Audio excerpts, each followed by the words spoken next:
Hello everyone.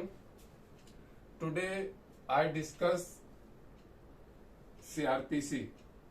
Topic हमारा जो होगा वो होगा बेल। बेल में सीआरपीसी में सेक्शन 436 से लेके 450 तक के प्रोविजन दिए गए हैं जो कि पूरा बेल को कवर करते हैं। बेल को समझने से पहले हमें बेसिक दो चीजें समझनी होंगी कि बेल का बेसिक रूल क्या है और इसका ऑब्जेक्ट क्या है। जो बेल ग्रांट करती है कोर्ट या कोई पुलिस ऑफिसर्स, इसके पीछे बेसिक रूल्स क्या है, ये क्यों बनाए गए हैं और इसके पीछे ऑब्जेक्ट क्या है, तो पहले हमें इसको समझना पड़ेगा। इसके पीछे बेसिक रूल है individual freedom is basic concept in democracy. जैसा कि हम सभी जानते हैं कि आजकल हम डेमोक्रेसी सेटअप में सरवाइव करते हैं, ना कि राजतंत्र में। तो डेमोक्रेसी में इंडिविजुअल फ्रीडम को बहुत अधिक जोर दिया गया है। किसी भी व्यक्ति के इंडिविजुअल फ्रीडम को डिप्राइव नहीं किया जा सकता। ठीक है, जैसे कि राजतंत्र में क्या होता था कि किसी भी व्यक्ति को राजा की इच्छा पे निर्भर रहना होता था, रूल ऑफ लॉ नहीं होता था, राजा की इच्छा ही लॉ होती थी।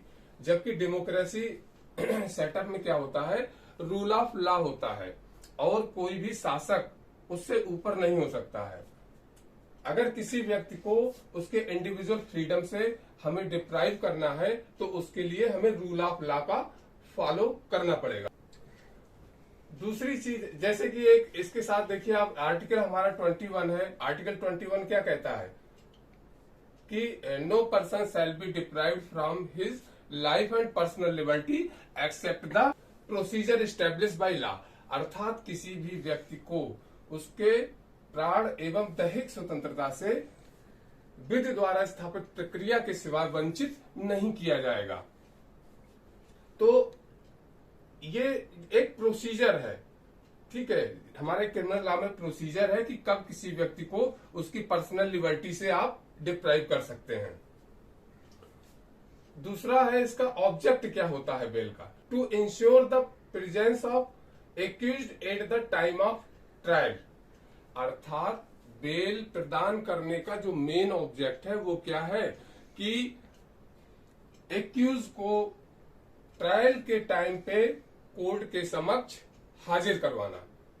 अगर कोई एक्यूज्ड है तो उसकी हाजिरी ड्यूरिंग द ट्रायल कैसे सुनिश्चित की जाए, उसके पीछे मेन ऑब्जेक्ट होता है बेल देने का। कैसे, जब किसी व्यक्ति को बेल दी जाएगी तो उससे बेल बॉन्ड लिया जाता है, श्योरिटी ली जाती है। ठीक है, जिससे ये सुनिश्चित होता है कि वो न्यायालय के समक्ष विचारण की प्रक्रिया के दौरान उपस्थित रहेगा। तो ये बेसिक रूल हो गया। एक ये ऑब्जेक्ट हो गया, बेल के पीछे जो ऑब्जेक्ट कार्य करता है वो क्या है। अब आते हैं हम किन मामलों में बेल होती है। ये बेसिकली सीआरपीसी में जो मुख्य रूप से है वो एक तो बेलेबल ऑफेंस होते हैं, एक नॉन बेलेबल ऑफेंस होते हैं। बेलेबल ऑफेंस में सेक्शन 436 में बेल के बारे में प्रोविजन किया गया है। नॉन बेलेबल ऑफेंस के बारे में सेक्शन 437 में। बेलेबल ऑफेंस में एक्यूज्ड बेल को क्लेम करता है एज ए राइट। अर्थात जो ऑफेंस बेलेबल होते हैं उनमें वो एज ए राइट बेल को क्लेम करता है, जबकि जो नॉन बेलेबल ऑफेंसेस होते हैं उसमें डिस्क्रिशन ऑफ द कोर्ट होता है। अर्थात ये न्यायालय का विवेकाधिकार होता है कि वो बेल ग्रांट करे या ना करे। तो सेक्शन जो 436 है ये क्या बताता है, case in which bail to be taken. अर्थात किन मामलों में जमानत ली जाएगी। सेक्शन 436 कहता है कि किन मामलों में जमानत ली जाएगी। सेक्शन 436 में कहा गया है, जब किसी अजमानती अपराध के अभियुक्त व्यक्ति से भिन्न किसी व्यक्ति को पुलिस थाने के भाषाधक अधिकारी द्वारा वारंट के बिना गिरफ्तार या निरुद्ध किया जाता है। या ऐसा व्यक्ति क्या करता है, न्यायालय के समक्ष स्वयं हाजिर होता है या उसको लाया जाता है। अर्थात देखिए 3 चीजें हैं। पहली क्या है कि किसी भी व्यक्ति को वारंट के बिना गिरफ्तार किया जाता है पुलिस अधिकारी द्वारा, या उसको निरुद्ध डिटेन किया जाता है। दूसरी चीज क्या है, या ऐसा व्यक्ति क्या करता है जिसपे बेलेबल ऑफेंस का चार्ज लगा हुआ है, तो ऐसे व्यक्ति को या तो पुलिस अधिकारी द्वारा गिरफ्तार किया जाता है या निरुद्ध डिटेन किया जाता है, या ऐसा व्यक्ति स्वयं न्यायालय के समक्ष हाजिर होता है या लाया जाता है। तब ऐसी परिस्थिति में वो पुलिस अधिकारी जिसके द्वारा उसको डिटेन किया गया है या अरेस्ट किया गया है, उसको क्या करेगा, बेल पे रिलीज कर देगा। या ऐसा न्यायालय जिसके समक्ष ऐसा व्यक्ति हाजिर होता है या लाया जाता है, तो ऐसी स्थिति में ऐसा न्यायालय ऐसे व्यक्ति को बेल पे रिलीज कर देगा। क्योंकि यहाँ पे वर्ड यूज किया गया है सेल, अर्थात छोड़ दिया जाएगा। इंग्लिश में वर्ड यूज किया गया है सेल, हिंदी में वर्ड यूज किया गया है छोड़ दिया जाएगा। तो इसका मतलब क्या है कि उसको जो भी बेलेबल ऑफेंसेस के चार्ज है, ऐसे मामले में बेल उसको ग्रांट की ही जाएगी। इसका प्रोविजो, इसके साथ एक प्रोविजो जुड़ा हुआ है इसके बाद, जो प्रोविजो कहता है कि अगर ऐसा अधिकारी मीन्स ऐसा पुलिस अधिकारी या न्यायालय ऐसा ठीक समझता है, तो वो क्या करेगा, ऐसे व्यक्ति से जमानत लेने के बजाय हाजिर होने के लिए प्रतिभुओं रहित बंद पत्र निष्पादित करने पर उसे उन्मोचित कर सकेगा। और यदि ऐसा व्यक्ति निर्धन है और जमानत देने में असमर्थ है, तो उसे ऐसे उन्मोचित करेगा। तो इसमें देखिए बेलेबल ऑफेंस में 436 में एक सब सेक्शन 1 के साथ एक प्रोविजो दिया हुआ है। प्रोविजो कहता है कि अगर कोई व्यक्ति निर्धन है, ठीक है, निर्धन होने का मतलब क्या है, वो बेल बॉन्ड एग्जीक्यूट नहीं कर सकता है, तो ऐसी स्थिति में उस व्यक्ति को बिना बेल बॉन्ड के प्रतिभुओं रहित बंद पत्र निष्पादित एग्जीक्यूट करने के सिवाय उसे क्या कर सकेगा, उन्मोचित कर सकेगा। अर्थात अगर कोई व्यक्ति कोर्ट समझता है कि ये व्यक्ति क्या है, निर्धन है, ये बेल बॉन्ड एग्जीक्यूट नहीं कर सकता है, तो ऐसी स्थिति में ऐसे व्यक्ति को बिना बेल बॉन्ड के डिस्चार्ज कर दिया जाएगा। अब क्वेश्चन ये उठता है कि कब किस व्यक्ति को निर्धन माना जाएगा, तो इसी के साथ एक एक्सप्लेनेशन दिया गया है। एक्सप्लेनेशन कहता है कि अगर कोई व्यक्ति जैसे अरेस्ट हुआ बेलेबल केस में, अरेस्ट होने के बाद उसको बेल ग्रांट कर दी गई, पर वो बेल बॉन्ड ना सबमिट कर पाने के कारण वो कोर्ट जेल से या कस्टडी से रिलीज नहीं हो पा रहा है, तो ऐसी स्थिति में उसको 7 डेज हो गए हैं। अर्थात 7 डेज के अंदर अगर उसने बेल बॉन्ड एग्जीक्यूट नहीं कर पाया है, तो ऐसे व्यक्ति को निर्धन व्यक्ति माना जाएगा। अर्थात 7 दिन के अंदर अगर वो बेल बॉन्ड एग्जीक्यूट नहीं कर पा रहा है, श्योरिटी एग्जीक्यूट नहीं कर पा रहा है, तो ऐसे व्यक्ति को निर्धन व्यक्ति माना जाएगा। और ऐसी परिस्थितियों में उस एक्यूज को क्या किया जाएगा, जो बेलेबल ऑफेंस का एक्यूज है उसको डिस्चार्ज कर देगा विदाउट बेल बॉन्ड के।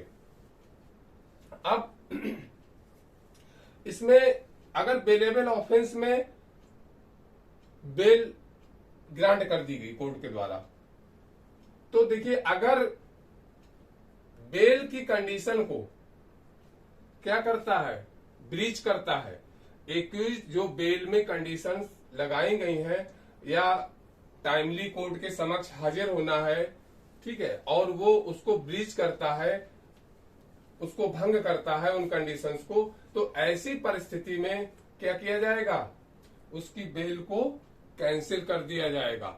और ये कहता है आपका 436 का सब सेक्शन 2 कि अगर बेलेबल ऑफेंस में बेल ग्रांट होने के बाद व्यक्ति बेलेबल ऑफेंस में जो बेल ग्रांट की गई है उनको ब्रीच करता है, जो कंडीशंस इम्पोज की गई है उसके ऊपर, तब ऐसी परिस्थिति में उसकी बेल को कैंसिल कर दिया जाएगा। और उसके पश्चात वो व्यक्ति, वो एक्यूज क्या करेगा, एज ए राइट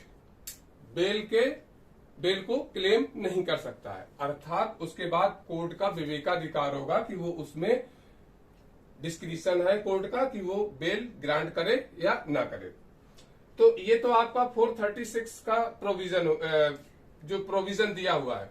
इसके अलावा देखिए और भी कुछ प्रोविजंस हैं हमारे सीआरपीसी में जिनके अंतर्गत बेल को एज ए राइट क्लेम किया जा सकता है।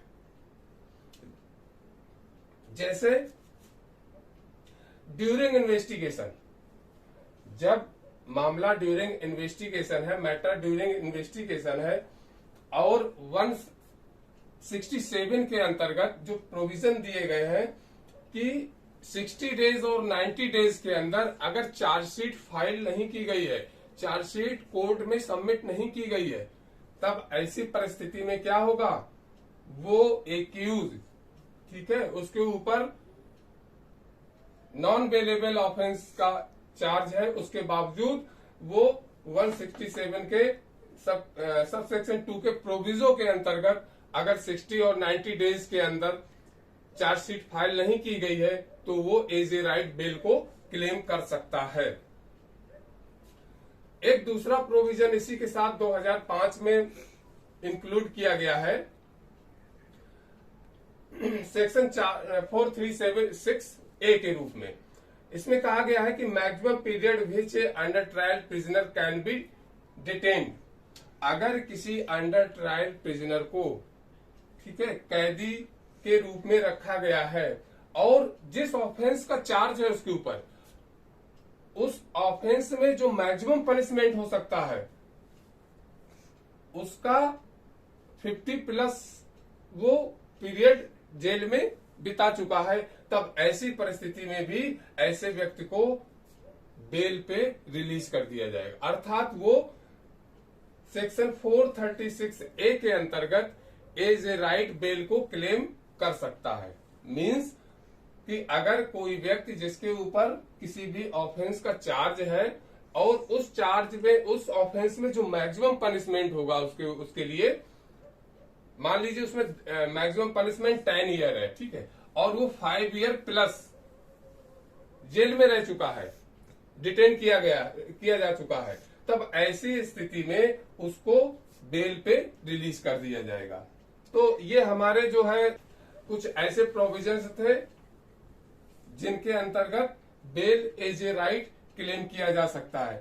तो इसी तरह सेक्शन 437(6), जबकि 437 क्या है, नॉन बेलेबल ऑफेंस के बारे में बेल के प्रोविजन करता है, बट 437(6) क्या कहता है कि जब किसी ऐसे मामले में एक्यूज को चार्ज लगाया गया है जो मजिस्ट्रेट द्वारा ट्राइबल है, अर्थात जिसका विचारण मजिस्ट्रेट के द्वारा किया जाता है, और उस केस में ड्यूरिंग द ट्रायल जब फर्स्ट डेट लगती है एविडेंस के लिए और उस डेट से विद इन 60 डेज वो एविडेंस कंप्लीट नहीं होता है, और उस during this time accuse custody में रहा है, जेल में रहा है, तब ऐसी परिस्थिति में उस एक्यूज को बेल ग्रांट की जाएगी। अर्थात सेल वर्ड यहाँ पे यूज होगा कि जब किसी मजिस्ट्रेट के द्वारा किसी मामले का ट्रायल किया जा रहा है और उसमें साक्ष्य लेने के लिए जो तिथि नियत की गई है, उस तिथि से लेकर 60 दिन के अंदर अगर साक्ष्य को कंप्लीट नहीं किया जाता, पूरा नहीं किया जाता है, तो और इस दौरान एक्यूज क्या रहा है, अभियुक्त को कस्टडी में रखा गया, अर्थात जेल में रहा है, तो ऐसी परिस्थिति में उस अभियुक्त को जमानत पर छोड़ दिया जाएगा यदि 60 दिन के अंदर एविडेंस कंप्लीट नहीं हुआ है। तो ये कुछ प्रोविजंस थे जहां पे हम बेल को एज ए राइट क्लेम कर सकते हैं, जैसा कि 436 में है, बेल लेबल ऑफेंस में हम बेल को एज ए राइट क्लेम कर सकते हैं। इसके साथ साथ 436A है जो 2005 में इंक्लूड किया गया है हमारे सीआरपीसी में। इसमें कहा गया है कि अगर जो मैक्सिमम पनिशमेंट उस ऑफेंस के लिए हो सकता है उससे 50% से अधिक टाइम तक वो सजा काट चुका है, तो ऐसी परिस्थिति में उसको बेल पे छोड़ दिया जाएगा। तो यहाँ पे भी एज ए राइट हम बेल को क्लेम कर सकते हैं। ड्यूरिंग इन्वेस्टिगेशन अगर 60 और 90 डेज के अंदर चार्जशीट कोर्ट में नहीं फाइल होती है तो भी accuse as a right bail को क्लेम कर सकता है। इसी तरह 437 सब सेक्शन 6 में प्रोविजन किया गया है कि यदि मजिस्ट्रेट द्वारा विचारणी किसी मामले में साक्ष्य के लिए नियत तिथि के 60 दिन के अंदर साक्ष्य पूरा नहीं होता है तो ऐसी परिस्थिति में भी उसको बेल पे छोड़ दिया जाएगा अगर वो इस दौरान जेल में ही रहा है। तो ये आज हमारा कंप्लीट होता है बेलेबल ऑफेंस के मामले में। नेक्स्ट लेक्चर में हम नॉन बेलेबल ऑफेंस और एंटीसिपेटरी बेल के बारे में वीडियो बनाएंगे। आई होप अगर आपको वीडियो पसंद आया हो तो सब्सक्राइब करें, शेयर करें और कमेंट करें।